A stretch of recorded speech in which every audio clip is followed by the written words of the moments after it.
Well, hello, everyone. This is Anita, and I am the host of Finding Your Financial Voice podcast. We have an exciting show today. And this is one of my favorite persons, peoples, whatever you want to say. I love her. Nobody can call her what I call her, Dr. Nicole. Everybody else has to call her Dr. Jackson. So this is season 4, episode 3. And this podcast mission is always to give sound financial tips that you can implement immediately, allowing you to leave a legacy for your family. And like I mentioned, today is our guest with Dr. Nicole, and we're going to be talking about mental health and money traumas. I am a real advocate for associating our money traumas, our money unhealthy habits, and how that fits in a trauma for us and how that affects our mental health. And of course, I'm not the expert on mental health or traumas. The guest that we're going to have today, she is more expert on that than I am.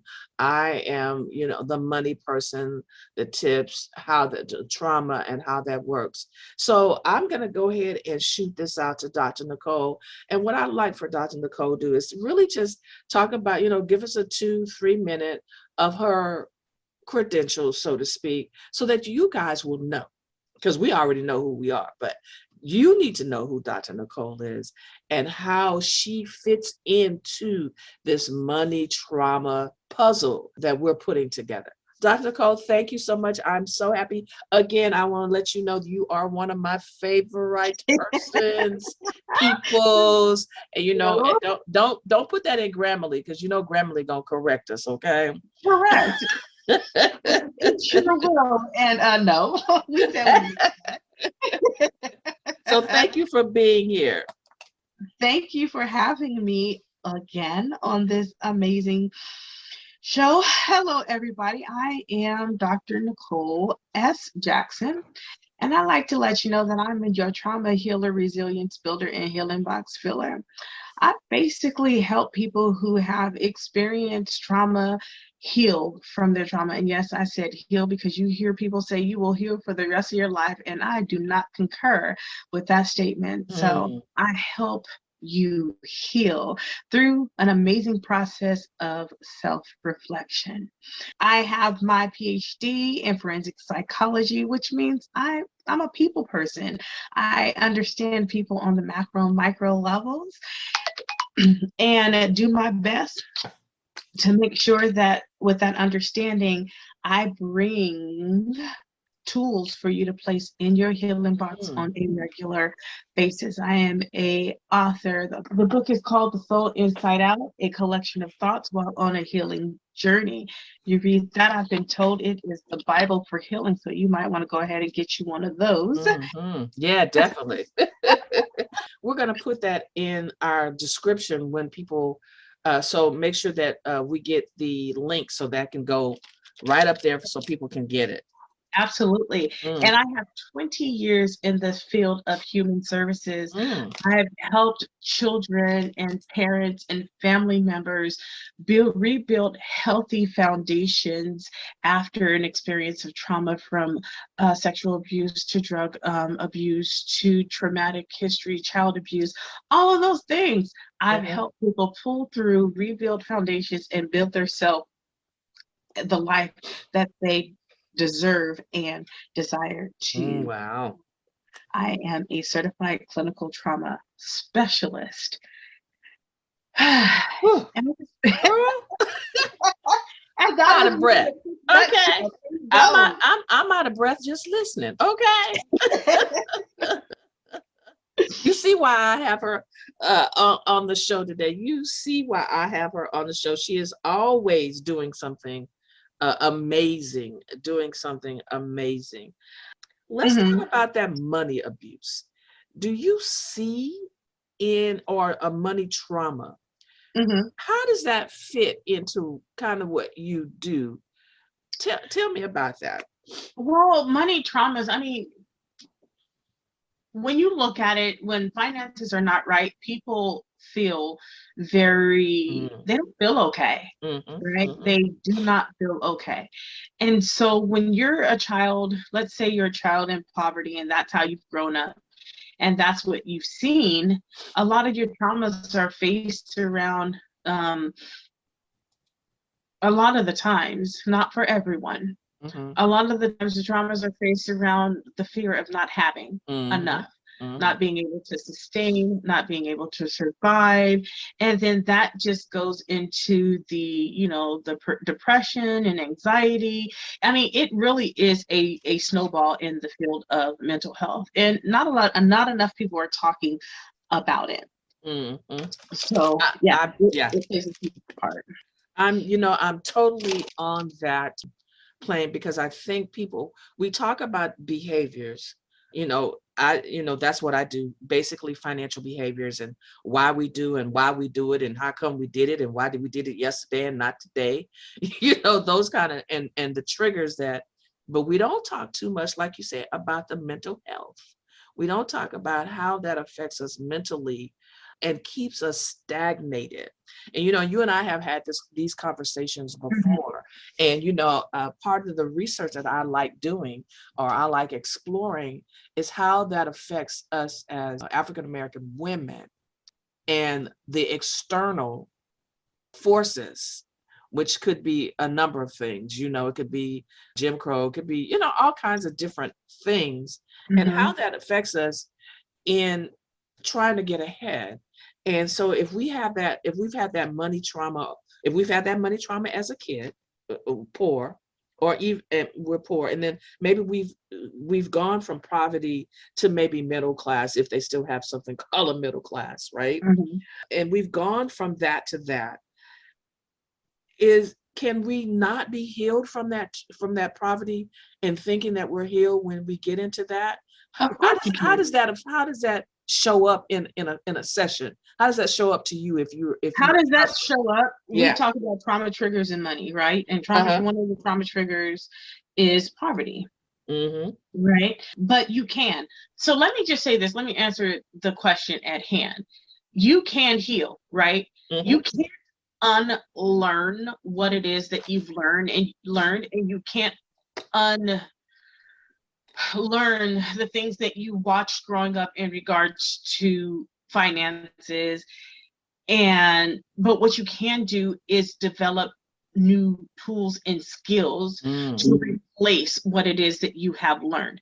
It's going to be there, that the thought process is going to be there. But what you need to do is you need to develop different skill sets, become financially literate, change your financial and money behaviors, which will then draw you out of the behavior that you have towards money based upon what it is that you learned growing up. You're basically replacing what was there with something that's going to be more beneficial and helpful, which then once you get into that space, you don't feel depressed, you don't feel anxious, you actually feel confident, because now you're in a space where you have control over your finances, you have control over what's going to go in, what's going to go out, and you know that you don't have to spend it just because you have it, because you might not get it again, because you know that you're in a position to always have what it is that you need and what you want.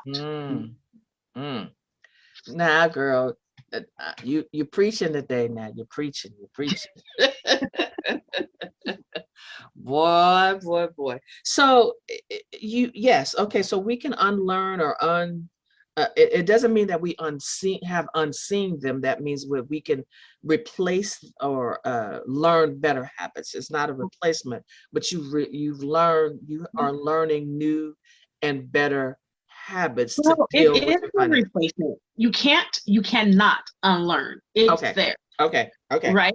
It's there, but you can replace those behaviors with better, especially when you go into a mindset change, right? Right. You have to change your mindset from poverty to plenty.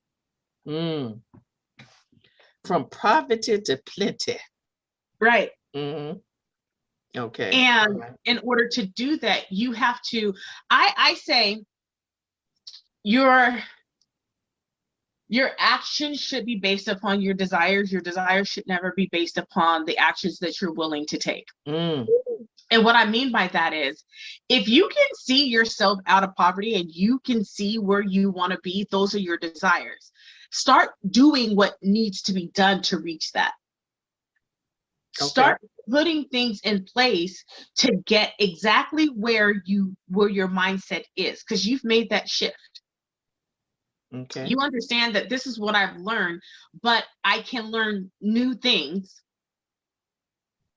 that is going to get me to where it is that I know I need to be. Or you can stay in that mindset and think, I'm not going to do that because I don't believe that I can, or I don't believe that I have the resources to do so. Okay. All right. Right. So you're basing what you're willing to do on the resources that you have, that you have right as now. opposed that you have right now, as opposed to saying this is where I want to be and gathering those resources to accomplish where you want to be. Okay. Okay. Okay. So yes, you can have a change in mindset. And you know that I'm glad we're having this conversation, because I'm pretty sure you run across the people just like I run across somebody that's sitting in front of me, and we got a doomsday conversation that happened 2 weeks ago, and we still having a doomsday conversation 3 weeks from now. Right. How can we as practitioners, and I'm pretty sure you come across this, say to that person, I mean, basically you just said it. You just said, okay, so you're looking at the situation now compared to the situation you want to be in. And if you want to be in a different situation, then you need to start preparing to be in a different situation and see it and believe it, and it'll happen. Right. You have to put even bigger, and this comes with any kind of healing. Right. You have to move intentionally. Healing and change is not going to just drop in your lap. You have to be intentional. And I unapologetically say it exactly like this: with no intent, you get nothing.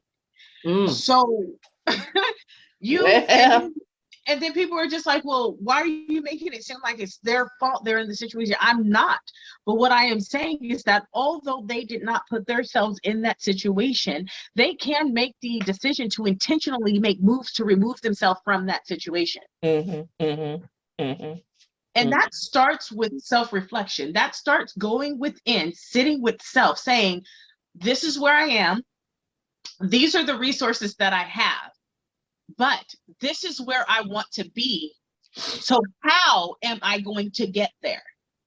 It is a how question that you have to ask yourself, or what do I need to do to get there? Okay. And you're intentionally problem solving.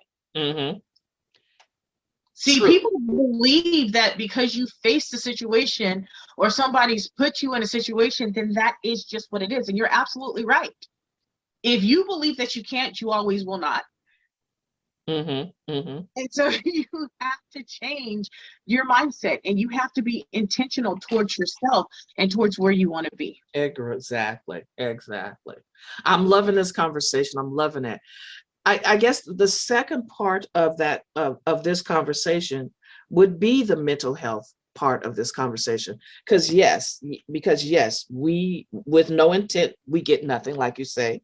This is, I'm at this place right now. How do I can get from this place with mindset? How does that fold? We fold that into a mental health challenge. Right? We fold that into health, and we are able to, the next step would be, how do we prove that to the world, or to the powers that be, that will recognize a financial trauma issue as a mental health issue, so that these people who are having these money issues or challenges can say, yeah, one day with no intent, I didn't get anything, but all of a sudden I had intent because I got help on the mental health side, as well as the mindset side, as well as a spreadsheet, a budget, all those kind of stuff go into one thing, and say, hey, I have arrived, and I've arrived, I'm healed. I didn't forget, but I'm healed. And so I have made these healthy choices. Mm-hmm. Yes. Right. How's that happen? So, Woo. Did I bring up a question that no. people are not answering? No, That may be a broad answer to, or what? Or is that too broad? It's not too broad at all. See, people just have to speak. Enough people have to speak and say, this is where I am. I cannot seem to pull myself out of my financial issue because of the things that I experienced and the mindset that I have. And it's causing me, every time I got to deal with money, I become anxious. I become depressed. I become there are key terms to use when looking at the fact that mental health has much to do with, or finances have much to do with unstable mental health. I mean, honestly, you probably don't have to even use all of those words, because let's just go ahead and look at the facts. If you can't pay your rent, what happens? You become nervous, you become anxious, you fall into a form of depression where you don't feel like you can get up or move because you are paralyzed with fear at this present moment that the things that you have are going to fall from you. And then, I've talked about the trauma cycle that, financial and trauma cycle that I created, which was the initial trauma, the perception of financial instability, trauma triggered. So basically, as you're growing up, something in your life triggers your remembrance of what it was like to be in poverty as a child. And then you respond to that. And as you grow older, you overspend because you believe that if you don't get it now, you're not going to have it later to get it. As opposed to being in the mindset of, I have this now, let me save just in case I run into some issues. And then be able to get what it is that I want. And then it starts over, right? Yeah, so yeah, cycle the cycle starts over. It starts over. So when you're looking at that, and you're looking at how the mental health is affected by that, it just keeps you in this cycle of, I can't, because I don't know how to do better. I can't do better. I need help, but I don't know that I can get, the help. And I'm sad. I have anxiety. I'm depressed because I don't make enough to live here. Then you're at the root cause of what you're trying to medicate. Right? So you have to kind of associate all of that with a root cause. Wow. If they had financial education, you probably would spend less money, insurance company, on prescriptions for depression and anxiety. So you might want to look into some preventative care. Are you having issues because of this? Oh, you could use some financial education so that you can learn how to invest, so that you can learn how to become stable, so you can learn how to budget, and so that you can get your emotions out the gutter and begin to live a healthy emotional and financial life. Yeah, it's called preventative care. That's how you have to present it. Because right now they're shelling out money because they want to treat the symptoms and not the root cause. Not the root cause. Right. Yeah. Yeah. So, and we're not very good here about preventative care. So it's a message that has to continue to be put out there. You have to associate it with their bottom line. Bottom line is you can pay for this short-term thing right here, or you can pay for the long-term medication that they're going to need to treat anxiety and depression. Woo. Now, if you guys have not, you guys are just kind of halfway tuning in, Dr. Nicole is thebomb.com. She got her own, not to drnicole.bomb.com. Now you know why she's one of my favorite persons, peoples, whatever. I don't care. Grammarly, correct me, okay? If you won't. Or not. or not, because I'm just gonna put you in the trash when you correct me about my favorite person's peoples, okay? Right. Dr. Cole, you have said a mouthful. Tell the audience what you have going on in your circle of things. And my total things, what am I doing? What coming up, actually, we're coming up on the year of the book. And so I actually want to do a live book discussion with people who have actually read the book. So that's going to be out, inviting people to come and sit, and we're just going to have a live chat for the world to hear. Wow. In regards to that, I'm also putting together a seminar or a workshop on mindfulness. And that should be coming sometime soon. Oh, I love it. Let me see. I'm always working on the Reflections to Healing Academy with the curriculum of healing trauma through self-reflection. That is a 52-week course. I also have smaller 12 and 16-week courses that you can find on the website, one being Emotional First Aid for Children.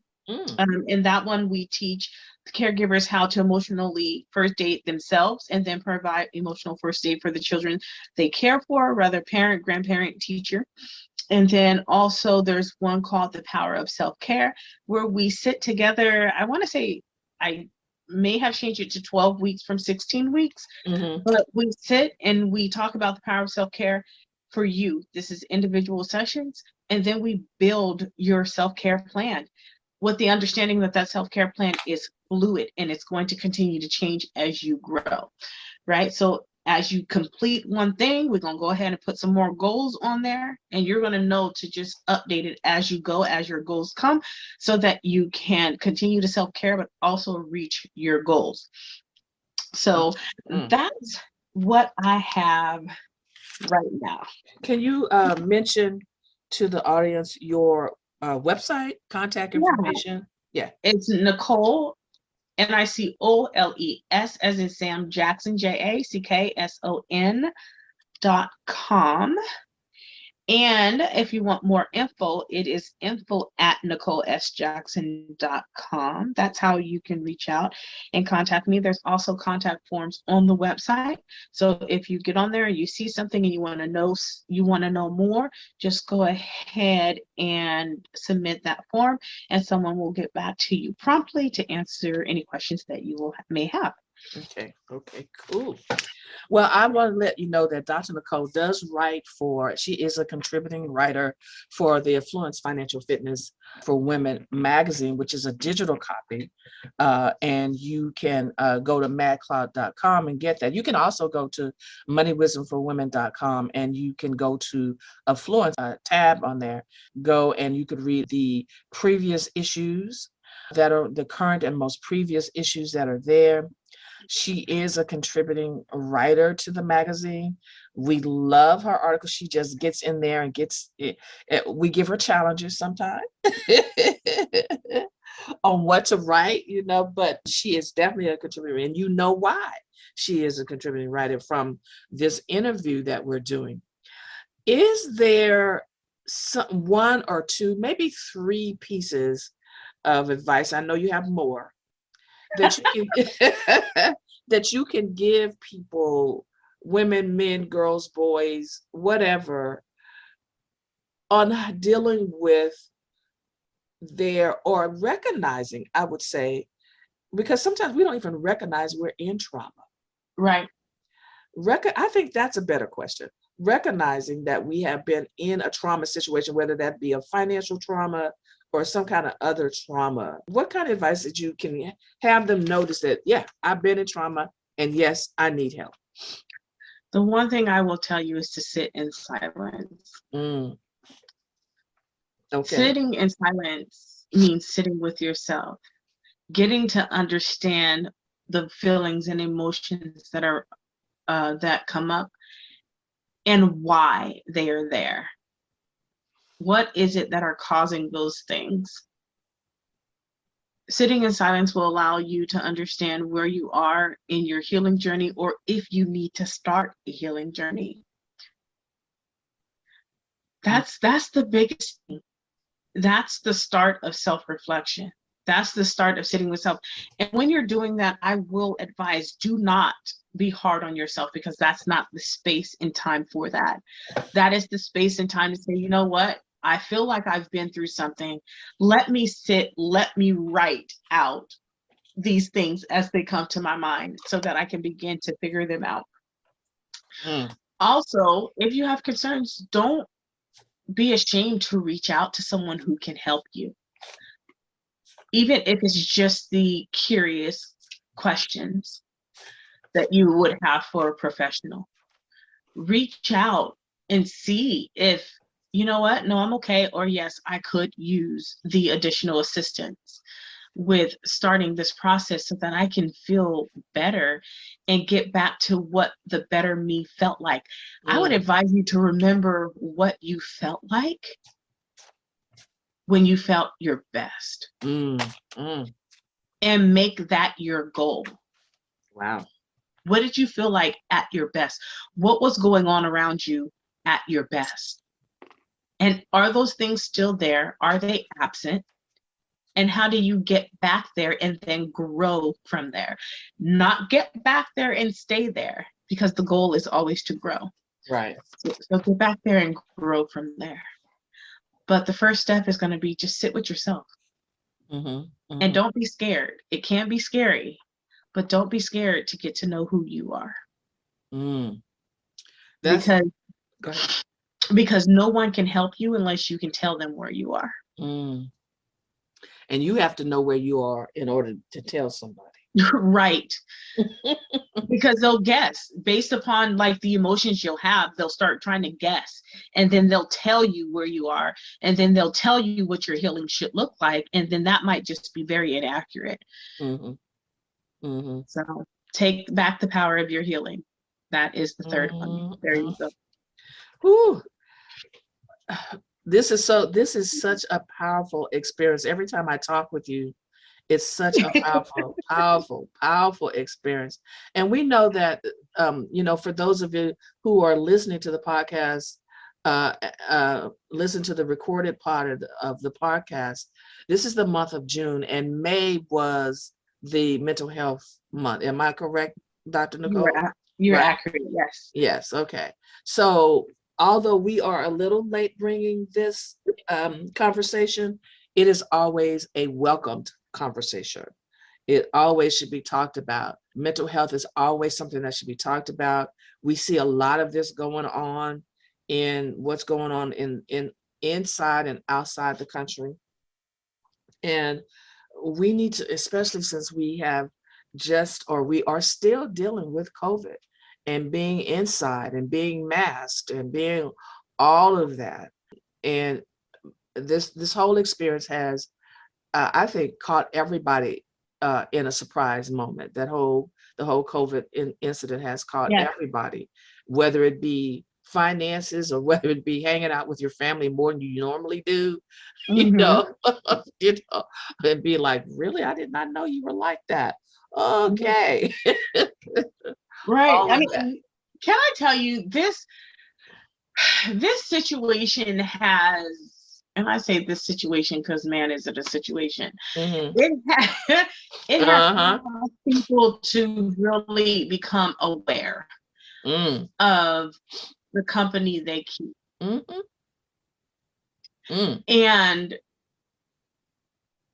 that awakening has caused relationships to either strengthen or sizzle out, which is perfectly fine, because sometimes you need a situation to really show you who you are, where your strength lies, and who you are dealing with, because that makes a huge difference in your healing process. You want to surround people who understand where you're trying to go, and people who will rock with you until the wheel falls off, then pick the wheel up, put it back on, and keep going. And if you'll know your people. And this has really begun to show people who their people are. Crazy enough. That is definitely true, a true statement to because and then like you really begin to and then you get to know your tolerance level. Your tolerance Yes. level. Mm-hmm. I'm gonna tell you, there was a time during this process where I was like, I am not peopling right now. No, nobody can pay me to people right now because I Mm-hmm. have reached my threshold of Mm-hmm. tolerance. Mm-hmm. And so then you have to pull back and you have to resettle yourself and you have to refill your cup so that you can continue to people, Mm-hmm. right? With people Mm-hmm. doing people things. Mm-hmm. Yeah, because you and I both deal with people, right? Yeah. And there are days when we don't want to deal with people. No, and it's not, It's and not the it's not people. the, Yeah. it's not the individuals that we love to help. It's like some other people who are peopling around and taking up the energy that you would have to Right. give Right. to to individuals who truly need Mm-hmm. that Mm-hmm. energy, Right. right? Right. So Right. then the people who are peopling messing it up for the individuals who really need it, because you got to be on pause to help yourself. Like I'd be lying if I'd be like, oh yeah, I'm the doctor here and I'm so healed that I don't have times when I'm on overload. Right. Yeah. I, Oh yeah. Yeah. Yeah. I won't do that to you. There are times when I I'm love on it. overload, I love it. which is I why I love can it. tell you, take the time to sit in silence Mm. because it's a reset. It's an amazing, amazing reset. And then you can continue to have your cup full, have your overflow, and not work from fumes because it's Mm. ugly when people start working from Ooh, fumes. Lord, do I know? Right. Because So, yeah, I have worked from fumes. it's not pretty. Yeah. You just like, I want to throw the Yeah. whole thing Yeah. away. Like, I don't And even want nothing. I just yeah, throw it all away and start I all don't over. want to be bothered with nothing. I don't want to. My tolerance is low. My temper is Mm-hmm. quick. Mm-hmm. Yeah, all of And that. people be like, aren't you the peaceful one? Yes, I am. But right now, no. Like, And that goes to that has to attribute to our mental health as well. mhm, Yeah, definitely. Mhm. absolutely. Yeah, yeah, So definitely. the healers out there, healers, take care of yourself. Definitely, definitely. Well, Dr. Nicole, this, of course, has been a wonderful Yes. conversation. I want to thank you right now for coming. And I want to thank also our listeners for listening to the Finding Your Financial Voice podcast with me, of course, your host, Anita R Johnson, where our mission is always to give sound financial tips that can help you implement them immediately. And I want to thank again our guest today, our special topic. Her address, her email address, her contact information will be in the description. Hopefully you pick that up. You can actually reach us too by going through our website, moneywisdomforwomen.com. And on there, join our mailing list. Join the mailing list. And once you join the mailing list, you'll get a copy of the book, Big Girls Don't Cry, Taking the Emotions Out of Finances. And I'm going to tell you why this book is important, because this book is at least a good 10, 15, 20 years. And is where right after my divorce, when I was dealing with my own did not know at the time, financial trauma, so to speak, which kind of led me to what I'm doing today. So it was a step-by-step of what I did and what I continue to do to make sure that I'm financially healthy. And so if I can use this book, you can. And this book is free to you. All you need to do is join the mailing list. So, Dr. Nicole, thank you so much. Take care of yourself. You are still and always will be my favorite people. Absolutely a pleasure. Thank you for having me.